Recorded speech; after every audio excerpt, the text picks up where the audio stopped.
好耶，又来给各位老铁做老铁的视频啦。本期视频的主角是大黑塔。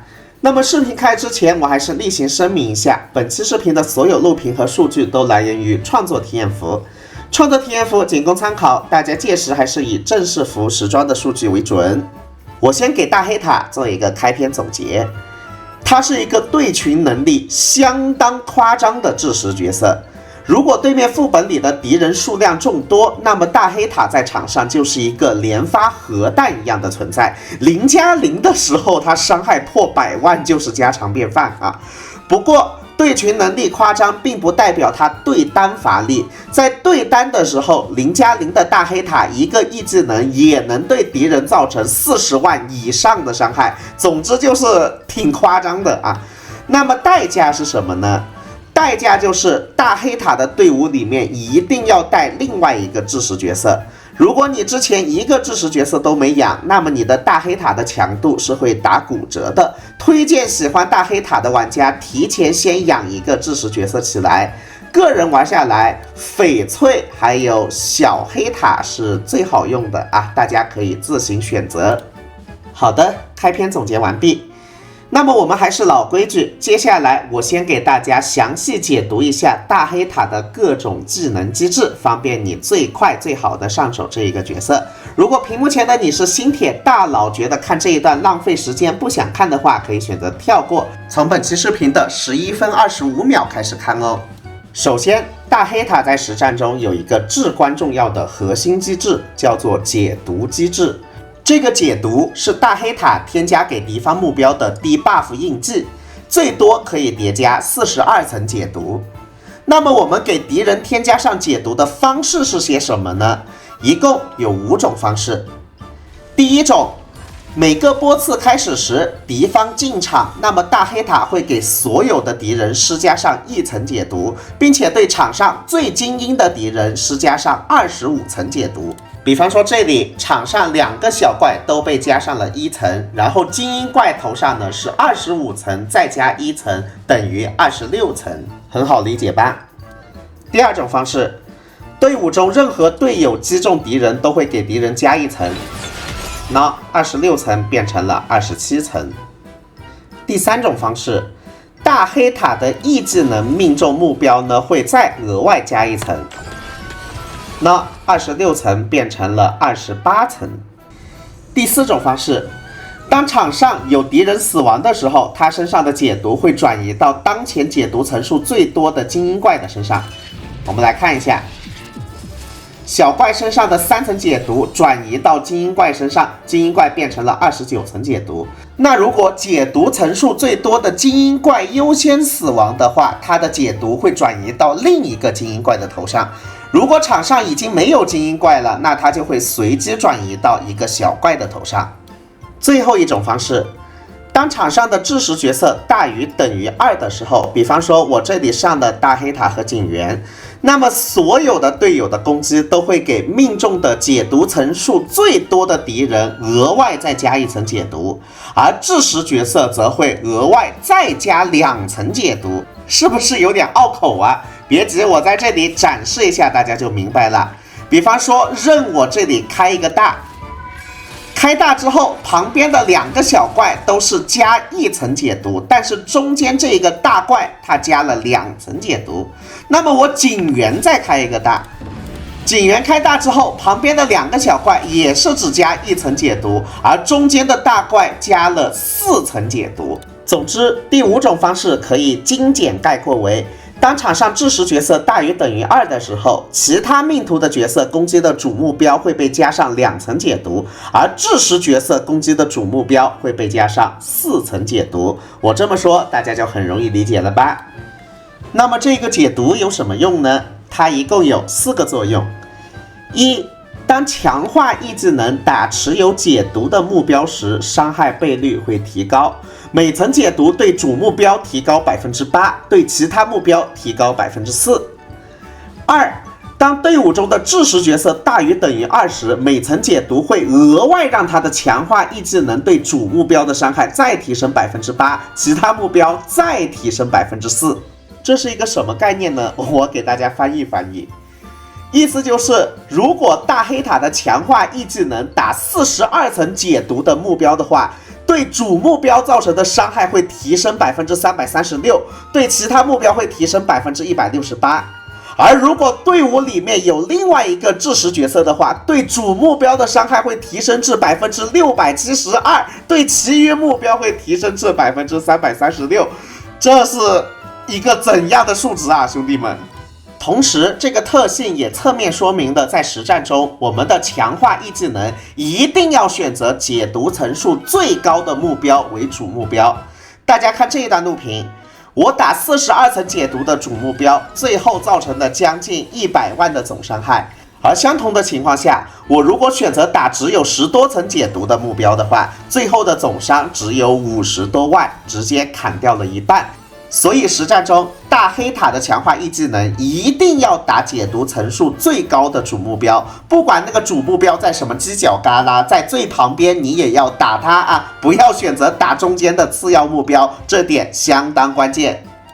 说回正题，解毒的第3个用处，当大黑塔释放强化 E 技能时，如果对面的解毒达到了满层42层，那么本次强化 E 技能的伤害会再提高50%。也就是说，实战中就算我们已经可以使用强化 E 技能了，但是对面的解毒还没有到42层呢，我们可以选择先不用强化 E 技能，先把解毒层数叠到42层，再使用强化 E 技能，这样的话性价比会更高一点。OK， 42层了，我再使用强化 E 技能，达成伤害最大化。解毒的最后一个用处，敌人每被施加一层解毒，大黑塔都会获得一层谜底，最多叠99层，每一层都会让大招的伤害倍率提高1%。最后释放强化 E 技能后，主目标的解毒会被重置成1层，这也是另一个我建议大家叠到42层后再释放强化 E 技能的原因。毕竟只要放个 E 就会重置成1层，那肯定是叠到42层后再重置要划算的多啊。看到这里，你是不是会觉得这个重置成1层有点毒啊？但个人实战下来呢，其实还好，并不是什么大问题。我给大家打一段录屏看看。这段录屏中，胖机器人已经42层满层解毒了，而瘦机器人只有12层解毒。我们攻击胖机器人清空解毒，在清空解毒的过程中，小怪其实也是被叠着解毒的，而且小怪死了之后，它的解毒还会转移。然后我们其他致石队友再追加攻击一下，再叠几层解毒。一波循环打完之后，你看瘦机器人已经32层解毒了。在下一次大黑塔打出强化 E 技能之前，给它叠到42层呢，是绰绰有余的。总之，个人实战玩下来的经验就是，在对面的敌人很少的情况下呢，可能大黑塔一次循环不能叠满42层解毒。但是呢，这种情况不多啊，只要对面有3个敌人呢，那么一次循环42层解毒还是很轻松的。实在不行就把 E 技能囤着，后面再用嘛，不是什么大问题。至此，大黑塔的核心机制解毒就已经给大家完全解释清楚了啊！不知道大家能不能消化呢？消化完这一个解毒之后，它的普攻、还有大招、还有 E 技能就很好理解啦。它的普攻就是一个平平无奇的单体冰伤，没有什么好说的。接下来我们来展示它的大招。它的大招一共有5个效果。第一个效果，释放大招的瞬间，大黑塔的攻击力提升80%，持续3个回合。第二个效果，大招会将敌方全体的解毒进行重新排序，把较高层数的解毒转移到更精英的怪物身上。第三个效果，大招会对敌方全体造成200%的冰伤。第四个效果，释放大招后，大黑塔立刻获得一次行动的机会。最后一个效果，释放大招后，我们可以得到一次强化 E 技能的机会，并且这一个强化 E 技能最多可以囤4次。配合第四个效果，我们就可以释放大招后立刻打出一次强化 E 技能啦。那至于它的 E 技能呢，其实就没啥好说的了啊。普通 E 技能呢，伤害低，一共可以打到5个敌人，而强化 E 技能伤害有了质的提升，也可以打到5个敌人，并且强化 E 技能对单也非常的厉害。最后他还有2个额外能力没有讲到。第一个额外能力，如果队伍里有2个或者2个以上的致死角色，那么全队的爆伤都会增加80%。我们注意看啊，现在大黑塔的爆伤是184，翡翠的爆伤是191。然后我们进入游戏，我什么都不干啊，什么都不干，爆伤直接增加了80%上去，看见没有？啊，这个拐力相当的牛批。然后第2个额外能力是，队伍中任意角色攻击敌人呢，每攻击到1个敌人会给他回3点能量，3个敌人就是9点，最多进入5个敌人啊，5个敌人呢就是15点。最后的最后，它的秘技。它的秘技一共有3个功能。第一个功能，使用秘技后，下一次战斗开始时，大黑塔攻击力提高60%，持续2个回合。第2个功能，使用秘技后，如果当前场景存在普通战利品呢，可以标记最多3个普通战利品的位置。第3个功能，神中神啊，在模拟宇宙、差分宇宙中使用秘技进入战斗后，非精英怪直接受到99%的生命上限的真实伤害，精英怪直接受到30%的生命值上限的真实伤害。至此，大黑塔的所有技能机制就全部给大家展示完了。我个人感觉已经是讲解得很清楚了，希望对你有所帮助。由于大黑塔的技能机制确实是有点复杂，专属名词挺多的，有可能你在看完前11分钟也感觉云里雾里的。别急，我在这里再给所有小伙伴放上这一段文字整合，大家可以截一个图，花点时间看看，自行消化一下。如果能帮助到你，那就太好了。可以的话，还不要忘记给一个免费的赞哦，非常感谢大家。实战中，我们大黑塔的操作手法也是很简单的。我们上另一个致死队友，触发他的各种双致死 buff， 然后全队狠狠的给对面叠解毒，叠满42层解毒之后开大直接插队，对42层解毒的目标打出强化 E 技能，以此循环就可以了。知道了他实战中的操作要领之后，接下来我们开始正式实战。大黑塔这边是0+0的一个大黑塔。高天神国2件套和学者4件套，具体面板是这样的。暴击率有点低，没有关系，我们这边上一个记忆爷给它拐10%的暴击率。记忆爷是6+0的一个记忆爷，仪器是路沙卡2件套和英豪4件套，具体面板是这样的。因为我要打0T，所以我再上一个知更鸟。0+0的一个知更鸟啊，然后快枪手4件套和仙舟2件套，最后我们再上一个小黑塔，小黑塔是6+0的一个小黑塔，冰4件套加上兹冈尼亚2件套，然后小黑塔这一边呢，我并没有给他带速度鞋，带的是攻击鞋，狠狠的转圈圈就完事儿了。本期深渊 buff 呢是给全体角色恢复能量的深渊 buff， 而且呢还可以给E0进行拉条。不过我是要打0T 啊，所以这个深渊 buff 我也用不上。我们先来展示一场非常利好大黑塔的关卡，就是那5只马楼的关卡。然后光追这边再给大家看一看，确实全队都是一个0+0的状态。全队0+0的状态能达成一个怎样的输出呢？非常夸张啊！大家做好心理准备。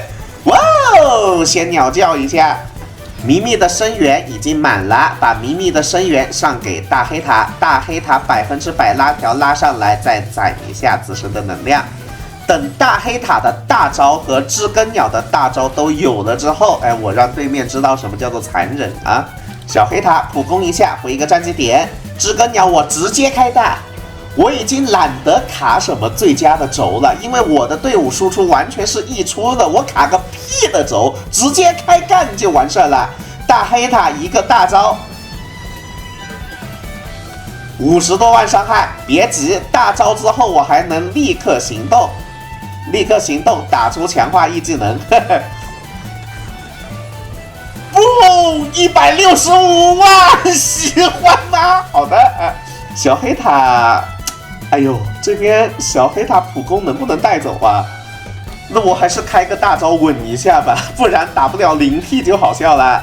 第二关我记住，直接开大，哎，永雏塔菲大喵拳喜不喜欢？然后记住这边迷迷的能量又快满了，等一下又能拉大黑塔一下啊。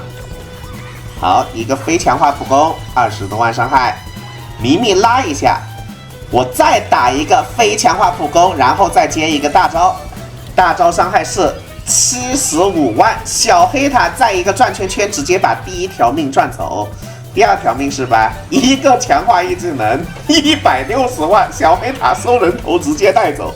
这就是全队0+0的一个表现。刚刚那一个马楼关卡呢，是比较利好智识角色的一个关卡。接下来我给大家打一个比较常规的关卡吧，我给大家打真蛰虫。当然，打真蛰虫的话，我肯定就不能像上局那样莽了，不然是会暴毙的。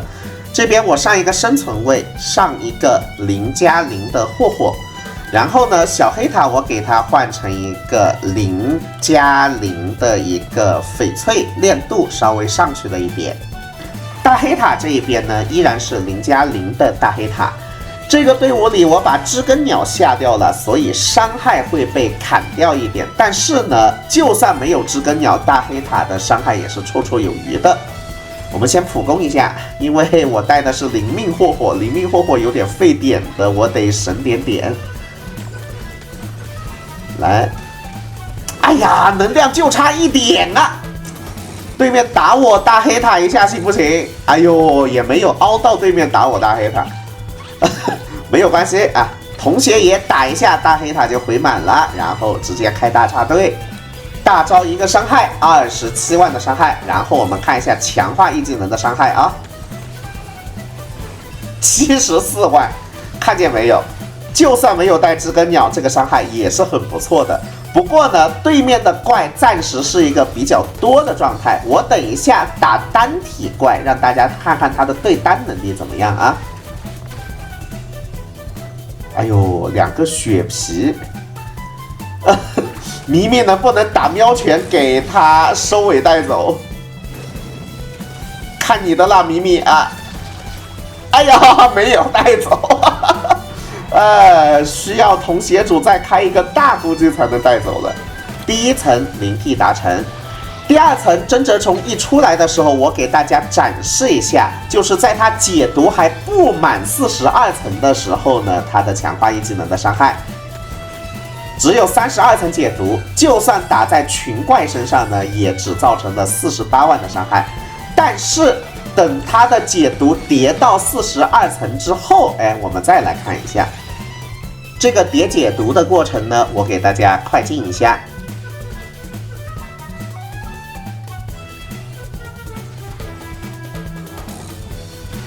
好的，我们再开一个大招，真蛰虫身上就已经42层解毒了。哎呦，但是现在是一个纯对单的状态啊。纯对单的状态，42层解毒也能打出45万的伤害。而刚刚我的解毒不满层的时候，我对群也只打出了48万的伤害。所以我再次建议大家解毒叠满42层之后再释放强化一技能，性价比真的会高很多。当然你一些特殊情况就当我没说啊，比方说你急需用强化一技能打灵替啊什么的。好的，第二条命。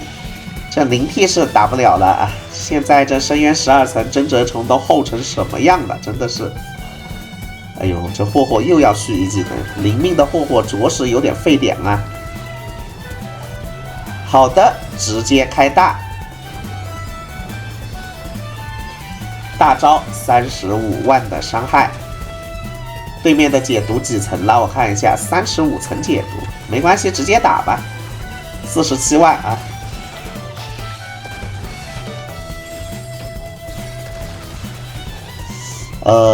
迷迷这边应该可以拉条了，看看拉上来之后能不能一次性把对面解决掉。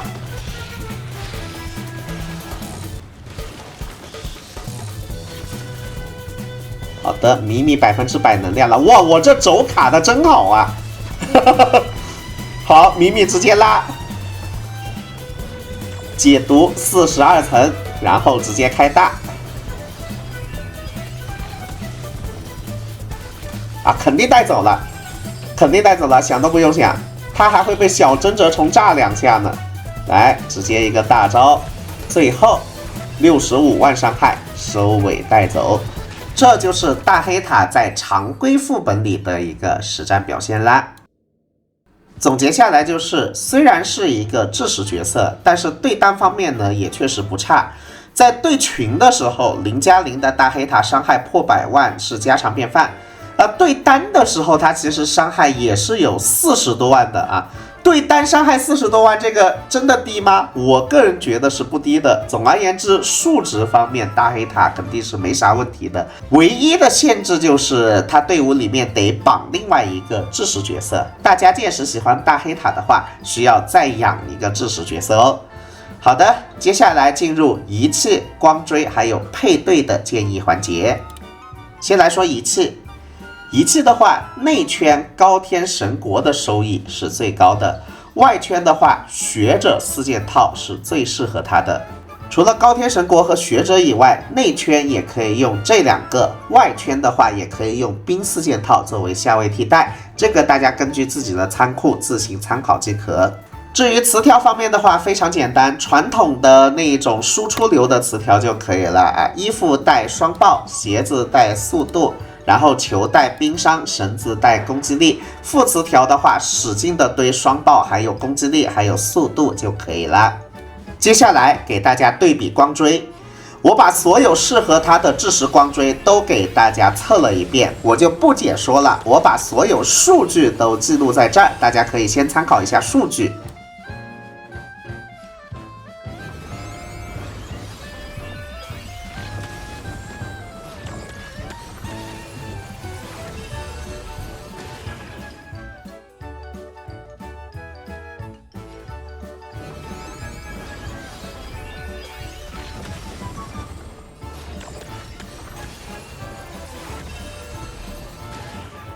顺带一提，本次对比对翡翠的装光是不太公平的，因为翡翠装光如果能吃到记忆主的爆伤 buff 呢，它的表现会更好一点。但是呢，毕竟得控制变量，我就不上记忆主了啊。毕竟它的装光持有率好像不是很高，而且你抽了它的装光给别人带的概率呢就更低了。